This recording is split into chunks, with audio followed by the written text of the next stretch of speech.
Oi gente, mandingueiros, estamos aqui hoje para mais um vídeo aqui do canal.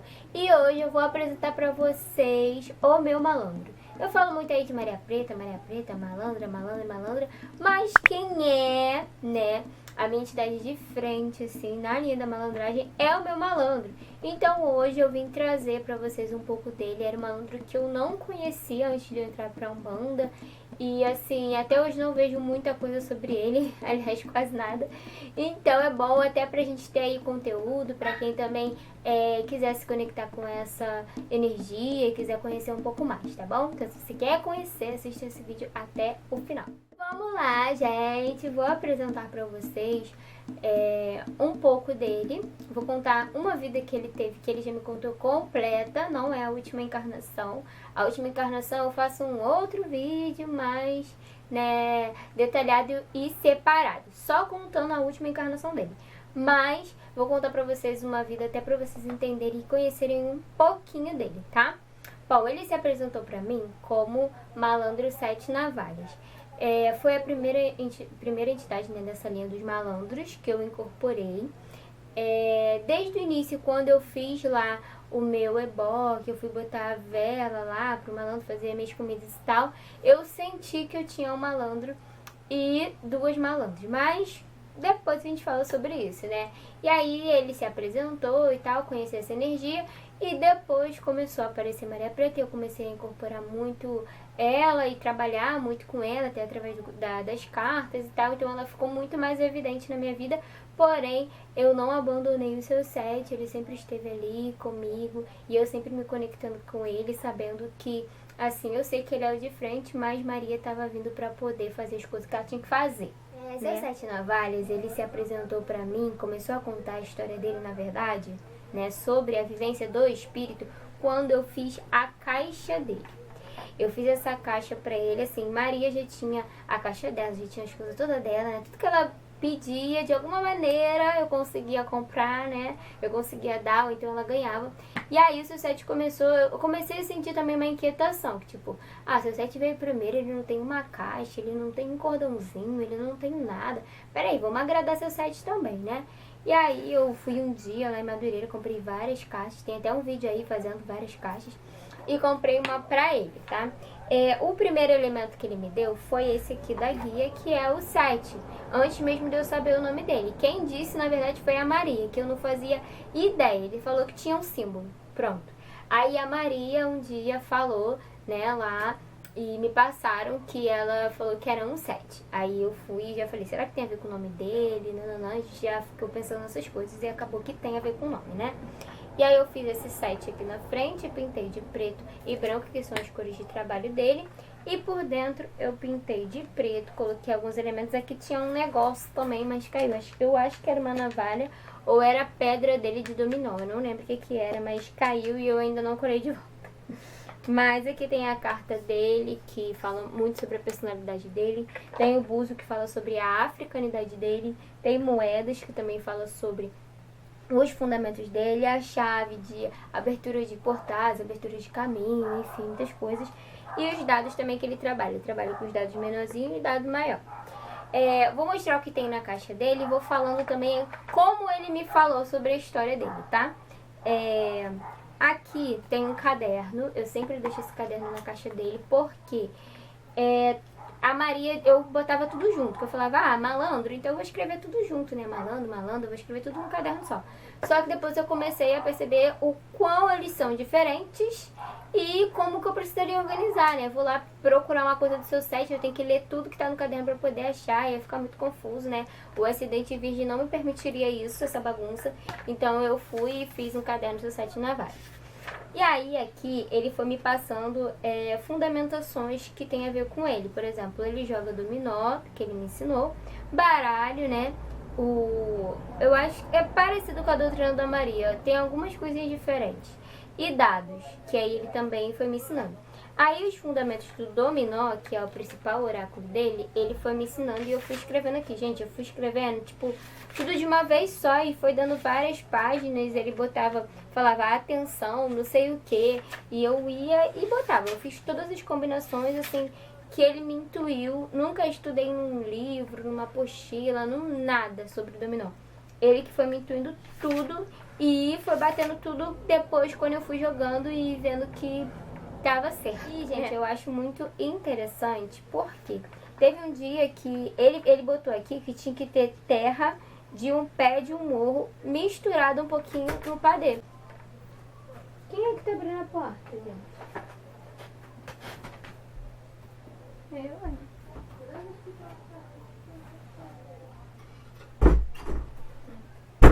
Tá abrindo do nada. Será que é seu site aqui? Ele me disse uma coisa muito interessante, porque quando ele me passou a consagração do dominó, até da guia também, ele botou aqui que no padê tinha que ter um pouquinho de terra de pé de um morro. E eu falei assim, meu Deus do céu, como aonde que eu vou? Vou ter que ir num morro só pra pegar uma terra, não sei nem fazer isso, não sei nem como que eu vou achar isso, eu vou deixar aqui mesmo, acho que é maluquice até da minha cabeça. E eu não sabia nem a linha de trabalho dele, eu falei assim, o que que ele quer com isso? Mas deixei anotado. E teve um dia que eu fui fazer um trabalho lá em Santa Teresa, assim, perto, na Lapa e tal. E a gente foi subindo lá em Santa Teresa e tal, pra tirar umas fotos, não sei o quê. E acabou que veio isso na minha cabeça na hora, porque eu não sabia de qual morro, como que era o morro. E aí veio isso na minha cabeça na hora, tipo, caramba. E eu lembro que no dia ele até me intuiu que tinha que ser numa passagem de trem. E eu falei assim, um morro que tem trem, gente, eu nunca vou encontrar isso. E a gente subindo Santa Teresa, a gente deu de cara aqui com um bondinho que tem lá. E era um morro. Aí eu falei assim, gente, é a terra daqui, de Santa Teresa, do morro de Santa Teresa. Então eu fui lá, colhi um pouquinho de terra lá da linha, lá do bondinho, né, da linha do trem e no morro. E aí eu guardei, trouxe pra casa e aí eu consegui tudo que eu precisava, né? Até que o dia que eu botei aqui, fiz a caixa, que foi no dia 21/2/2021, que eu fiz a caixa dele. E no fundo da caixa, que eu não imaginaria, né, vou mostrar aqui pra vocês mesmo os elementos, eu pintei de marrom. E eu fiquei, gente, mas o seu set não usa nada marrom. Por que que eu tô querendo pintar de marrom? Eu até pintei de prata, gente, eu juro pra vocês. Eu falei, acho que esse marrom é maluquice da minha cabeça. Aí eu pintei de prata, começou a dar tudo errado. Começou a manchar, não ficava da cor que eu queria, porque tá vendo que ele é cintilante. Então não ficava esquisito. Eu falei, tá ficando muito feio isso. E aí eu olhei pro marrom e era de madrugada, tipo 1, 2 horas da manhã. Eu falei, é o marrom que ele quer, não é o prata, vamos colocar o marrom. Aí eu fui e coloquei marrom e foi quando ele começou a me intuir sobre a história dele, sobre essa africanidade que é muito presente nele, muito forte, mas de uma maneira sutil ao mesmo tempo, entendeu? Ele me falou que a família dele veio pra cá, né, pro Brasil, pra ser escravizada, e ele era muito pequeno, muito pequeno. E a mãe dele não aceitava essa condição que colocaram ela, sabe, de ser escravizada. Então, por mais que ela, assim, tivesse que viver aquilo pela sobrevivência dela, para ela não morrer, já que ela suportou tudo isso para chegar até aqui no Brasil, ela, assim, o que mantinha ela viva e não tentar contra a própria vida dela era ele, entendeu? Ter ele nos braços dela. Falou que esperou ele crescer um pouco. O pai dele não teve nenhum contato, acho que ele morreu, eu não sei o que aconteceu. Mas esperou ele crescer um pouquinho e ele foi criado pelas vó. Ele fala que foi a voz da senzala, porque eu acho que foi mais de uma avó, mais de uma pessoa que criou ele na senzala. E depois que ele cresceu, a mãe dele foi e tentou contra a própria vida, porque ela não aceitava de jeito nenhum, não se adaptava, não entrava na cabeça dela viver como escrava, entendeu? Então entregou ele para essas avós da senzala, elas que criaram ele. Ele foi um menino muito calmo, falou que essas mulheres transmitiram muita sabedoria para ele, muito conhecimento e ensinaram também ele sobre a cultura iorubá. Ele teve muito contato com os cultos com essas mulheres. Então ele tem uma ligação, né, muito forte, respeitosa e honrosa em relação às mulheres. Mas enfim, ele fala que ele era muito calado, introspectivo. E ele era muito obediente, então ele não sofria castigos e tal, até se destacava no trabalho dele. E lá onde ele vivia, né, na fazenda que ele vivia, o nome dele, ele me falou o nome dele africano, mas eu não sei falar direito, eu nunca pesquisei significado dessas coisas. Eu até lembrei quando eu vim ler o caderno, que eu nem lembrava que eu sabia. Então eu só vou falar o nome dele aqui, do Brasil. que era José. Só que ele falou que esse era o nome de muitas pessoas. Então eles em si colocavam muitos apelidos, né? E o apelido dele era Zé do Mato. Porque toda vez que era folga lá, tipo assim, que não era dia de trabalho, né? Por mais que eles morassem na fazenda, ele ia muito pro mato. E as pessoas achavam que ele gostava de estar ali em contato com a natureza. E por ele ser uma pessoa assim, um homem muito obediente, tal, não era muito, não embatia muito e não era muito punido. As pessoas não incomodavam ele, sabe? Deixava ele quietinho lá no meio do mato. Ele fala que ele se reunia no meio do mato com outros negros pra fazer cultos, pra também jogar capoeira, pra se divertir, sabe? Pra fazer a farra deles, literalmente.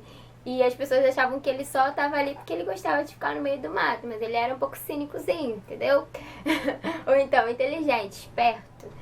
E aí, né, ele fala que ele foi vendido depois que o senhor dele morreu, ele foi vendido aqui para as terras do Rio de Janeiro, era uma outra fazenda de família desse senhor. Quando chegou aqui, ele conheceu uma jovem, ele até se apaixonou, ele conheceu também uma jovem que também estava nessa condição de escrava. E só que ele não se envolveu, porque ele falou que ele não queria ter filhos, ele não queria ter esse tipo de envolvimentos, ele não queria gerar nenhum descendente que vivesse naquela mesma condição que ele foi forçado a viver. Então ele não teve relações amorosas nessa vida, teve paixões, mas não se envolveu tão profundamente, como eu falei. E ele desencarnou aqui, nessa fazenda. Ele falou que já na meia-idade dele, ele tinha... Eu botei assim na minha cabeça uns 35 anos, praticamente, que eu acho que é muito para uma pessoa que foi escravizada. Mas, pelo que eu senti, foi mais ou menos essa idade. Ele falou que ele acordou tendo muito calafrio, febre no corpo, muitas coisas que ele estava sentindo, muito suadouro. E aí ele se engrenou no meio da mata para poder buscar remédio para ele tomar chá e tal. Ele não conhecia muitas ervas daqui, ele falou que eram parecidas com a da outra fazenda, mas ele ainda tinha muita dificuldade de fazer associações. Então, ele falou que ele ficou procurando muito, entendeu? O que ele queria, o que ele precisava e tal. E ele falou que o corpo dele não aguentou, que ele ficou muito desidratado assim no espera. Ele falou que caiu muito fraco no chão. E nesse tempo que ele caiu, ele teve muitas alucinações, muitas. E aí ele falava que nessas alucinações, o que ele lembra que ele viu foi o pai dele sorrindo pra ele. E aí naquele momento ele sabia que ele ia partir. Ele falou que ele só pegou, a última coisa que ele fez foi pegar a terra na mão. Ele falou que ele ficou segurando a terra assim com a mão, já delirando, e agradeceu. Só isso que ele falou. Ele peguei a terra, agradeci e ele sabia que ele ia desencarnar. Então foi assim, esse desencarne dele eu contei a história bem resumida, gente, muito resumida, porque são muitas páginas de história, tá, meu amor? Muitas páginas com detalhes. Mas ele falou que foi, assim, essa vivência dele como nessa condição de escravo. E ele disse que essa avó da senzala ensinou muito pra ele sobre essa questão de não esquecer as origens e de honrar os ancestrais. Ele traz isso muito pra ele, não só aqui na vivência dele como espírito hoje de malandro na Umbanda, entendeu? Então esse marrom representa isso pra ele. Essa parte, essa ligação dele com a ancestralidade, com a terra e com a africanidade. E aí, gente, só pra finalizar, né, eu já contei uma vida dele, vou contar a última encarnação, calma, mais pra frente. Ele também tem um dominó aqui, que eu já mostrei a consagração num vídeo que eu fiz, mas eu não lembro qual é o nome do vídeo, talvez eu deixe aqui no card. Eu já deixo um lápis também pra eu anotar toda vez que eu pego esse caderno aqui, eu escrevo muita coisa. Tem um navalete, que eu uso também em rituais, também uso pra proteger a mesa, né? Não é uma navalha, é um navalete. Tenho esse atabaquezinho que eu achei muito lindo. Uma vez que eu fui comprar, eu falei, eu vou oferecer pro meu malandro com certeza. Eu nunca consagrei, mas eu vou um dia oferecer a ele consagrar. Tem esse cordão também que ele usa no terreiro. Ele é um tanto vaidoso, mas não é muito, sabe? É aquele espírito que gosta de estar bem arrumadinho. É aquela entidade que gosta de estar bem arrumadinha, tá? Mas nada muito vaidade. Aqui É a guia de jogo que eu falei pra vocês. Olhando bem, eu acho que tem 9 pingentes mesmo, tá? Que eu fiz. Eu acho que eu já mostrei pra vocês ou não me lembro. Ó, dele. Tem também essa toalha, que foi um tecido que eu tinha aqui em casa. E quando ele me descreveu como tinha que ser a toalha do jogo, ele falou que tinha que ser bordado. E bordado isso aqui, que são os 4 elementos, né? E aí, gente, eu nunca tinha bordado na vida. E eu peguei esse tecido que eu tinha aqui em casa, que era só esse tamanho mesmo, e fui lá e bordei e ainda costurei a mão. Depois a Letícia foi e passou uma costura pra mim na máquina. Mas eu fiz tudo à mão. E futuramente eu vou fazer melhor, né? Porque eu nunca tinha bordado na vida. Não sei nem como que eu soube bordar isso aqui. Que mais? E tem os dados dele, né? Que vocês já viram também eu consagrando aí. Que eu sempre mostro pra vocês quando eu vou fazer alguma coisa para as minhas entidades. Aí eu guardo nessa bolsinha aqui. São dados de várias cores. Tem de madeira, tem amarelo, azul, verde. Tem dado branco, tem dado pequeno, tem dado grande. Tem alguns búzios, tá? Também aqui. Tem moedas atuais e moedas antigas. E tem essa pedra aqui. Essa pedra é uma pedra de berimbau que eu ganhei do meu mestre de capoeira. E aí eu ofereci pro Malandro do seu site. Porque ele tem muita ligação com a capoeira, né? Tem algumas sementes também, tá? Tem essa, tem outra semente aqui também. E essas sementes, elas são praticamente todas ligadas a Ogum. Ele tem uma conexão muito forte com Ogum. E ele deixa bem claro que não é santo, é orixá. Ou seja, não é assim, santo católico, não é São Jorge, tá? É orixá. Esses são os meus santos. Então, a africanidade dele é muito forte e presente. Então é isso, pessoal. Já apresentei aí o Malandro de Sete Navalhas, contei uma vida dele, pretendo contar como foi a última encarnação.